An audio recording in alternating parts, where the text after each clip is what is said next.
And welcome back to Ninja Gaiden Sigma. Now this is going to be a fairly short part, because all I take care of in this part is I defeat the boss for this area, and then I do a little trick that'll make things a bit easier for things coming up.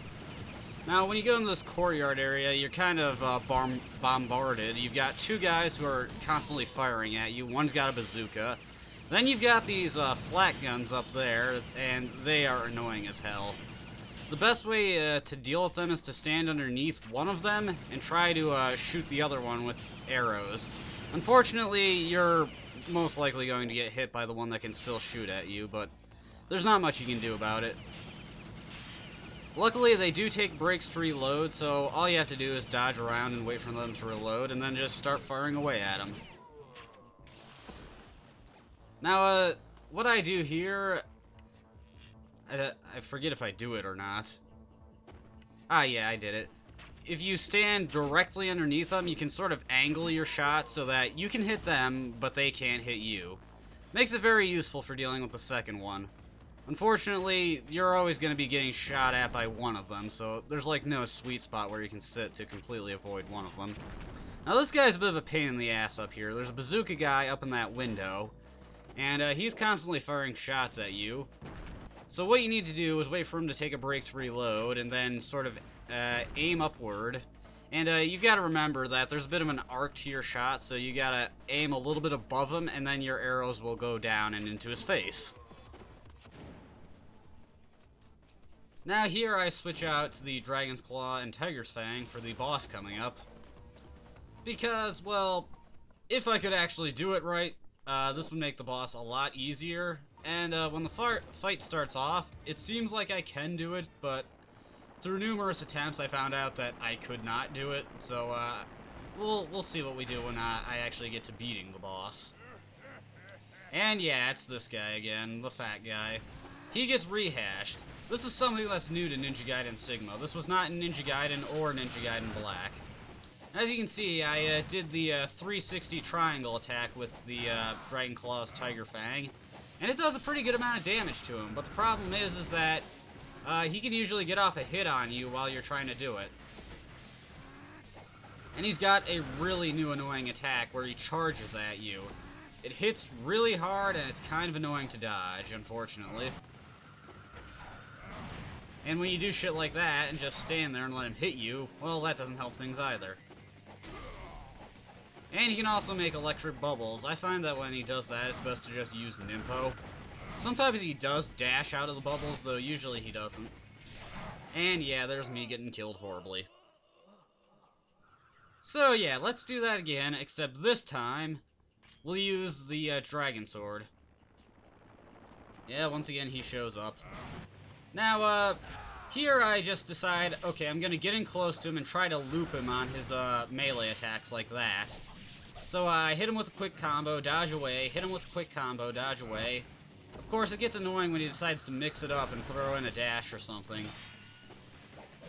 And unfortunately, there is always the chance that he's going to do that.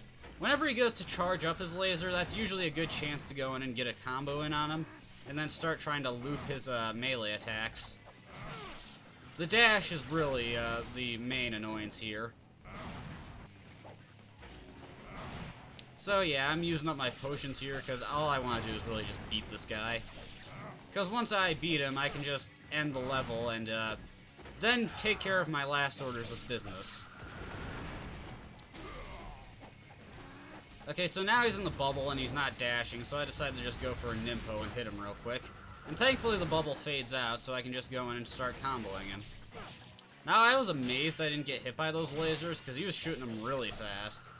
And fortunately, I was able to loop him here on his melee attacks and able to get all those combos that I needed to in. And he goes down. And he does a satisfying explosion. Now, embarrassingly enough, I decided to not end the level and try to take care of what I wanted to before. And I died, so I had to redo the boss fight, so that's why there's some differences between my stats when you saw that transition. So, I decided this time to not be an idiot and just end the level. And I get a pretty pathetic ranking for this one because I didn't have any Nimpo left over for extra points. Oh well. Can't be a Master Ninja all the time.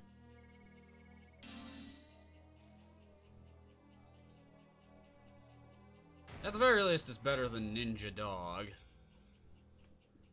So, now that the boss is taken care of, and I get fully healed because I beat the level, I can take care of the thing that I wanted to do that ended up getting me killed. It wasn't the thing that I wanted to pull off initially, it's just on my way back to a save point I got killed, because I had barely any health left and no potions.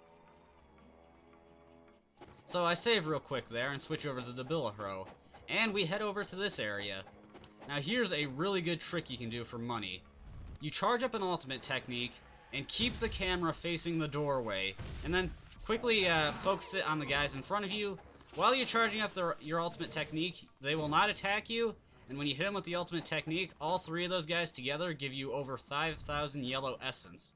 So this is pretty much one of the best money grinding spots in the game, and unfortunately it's only available to you at the end of the last chapter and the beginning of this chapter.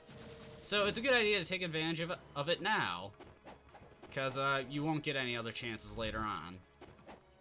So the reason I want to do this is because I can farm a bunch of money and get a bunch of supplies, as well as I can finally fully upgrade the wooden sword.